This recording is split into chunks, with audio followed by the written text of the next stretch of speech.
সবাইকে রমজান মোবারকের শুভেচ্ছা জানাচ্ছি। কি অবস্থা, সবাই কেমন আছেন? আশা করি সবাই ভালো আছেন। আমি আল্লাহর রহমতে ভালো আছি। আসলে ইফতারের পরপর হয় কি, একটু তারাবির নামাজ পড়ার পর আমরা সবাই খেতে বসি, আর খাবারের আগে যদি একটু প্রিয় খাবার থাকে তাহলে একটু ভালোই লাগে। আমরা যেহেতু ভোলা, বরিশাল, নোয়াখালী ডিস্ট্রিক্টের লোকজন, সব জেলারই কিছু কিছু বিখ্যাত খাবার থাকে যেগুলো তুলনাবিহীন। যেমন আমাদের ভোলা ডিস্ট্রিক্টের সবচেয়ে প্রিয় খাবার হচ্ছে মহিষের দধি।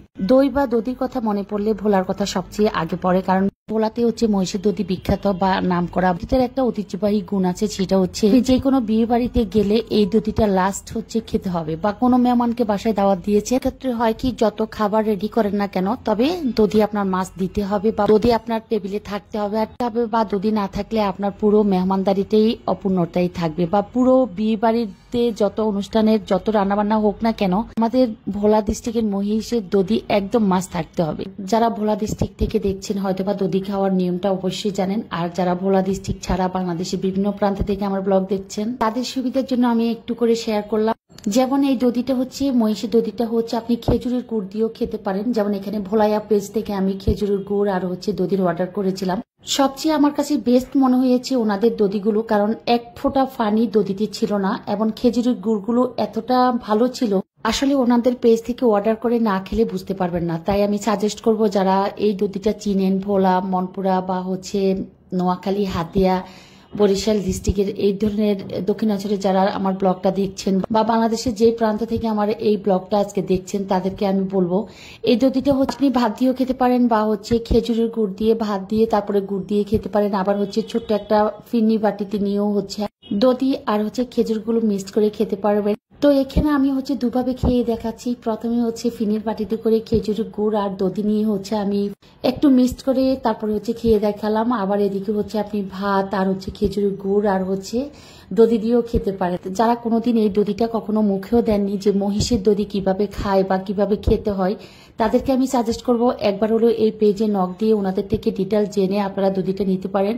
একদম মানসম্মত। দধির মাঝে একটা পানি থাকে, ওই পানিটা পর্যন্ত থাকে না, এতটা সুন্দর করে দধিটা তৈরি করা হয় নিজের হাতে।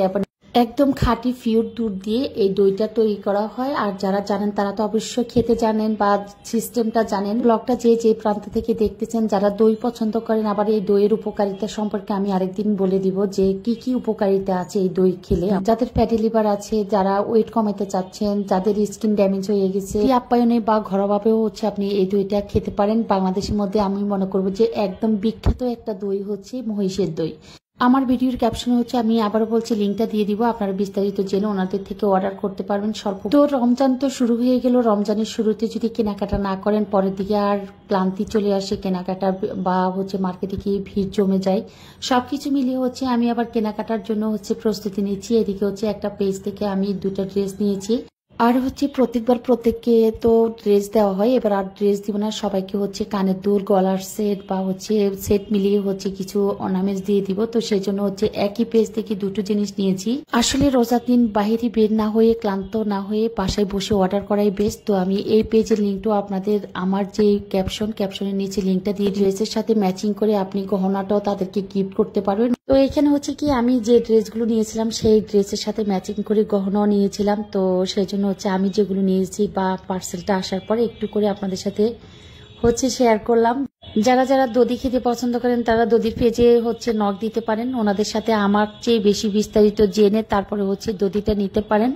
আর যারা হচ্ছে ড্রেস নিতে চান বা নর্মাল যে কোনো ড্রেস নিতে চাইলে বা অর্নামেন্টস নিতে চাইলে এই পেজে নক দিতে পারেন। তাও আমি আমার পেজের ক্যাপশনে 2টোই লিঙ্ক দিয়ে দিব পেজের নাম সহকারে। আর রমজানের দিনগুলো কার কেমন কাটছে, কিভাবে কাটছে, আমার কাছে আলহামদুলিল্লাহ শুক্রিয়া। আমার কাছে একদম ভালোই লাগছে যে রমজান মানি সিয়াম সাধনার মাস। আসলে পবিত্রতার মাসগুলো একদম দ্রুত চলে যায়, বলতে বলতে গুনতে গুনতে। তো সবার সুস্থতা কামনা করছি, সবাই সুস্থ থাকেন, ভালো থাকেন, বা সিয়াম সাধনার মাসকে সুন্দরভাবে পবিত্রতার সাথে সবাই অনেক বেশি উপভোগ করেন, বা আমরাও করছি, আমিও করছি, আমার বাসার সবাই করছে। তো সবাই অনেক বেশি ভালো থাকবেন, সুস্থ থাকবেন, আমার জন্য দোয়া করবে। মন থেকে আপনাদের জন্য অনেক দোয়া আর ভালোবাসা শ্রদ্ধা থাকলো। যে প্রান্ত থেকে আমার আজকের ব্লগগুলো দেখছেন বা দেখে ভালো লাগছে, তো সবাইকে অনেক অনেক অগ্রিম শুভেচ্ছা জানাচ্ছি ঈদের বা রমজানের বা রহমতের মাসের। ক্ষমা করে দেওয়ার মাস রমজান মাস, তো আমার ভুলের জন্য, প্রত্যেকটা ভুলের জন্য আমি ক্ষমা চেয়ে নিচ্ছি এই রমজানের মাধ্যমে। তো সবাই অনেক বেশি ভালো থাকবেন। আল্লাহ হাফেজ।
Yes.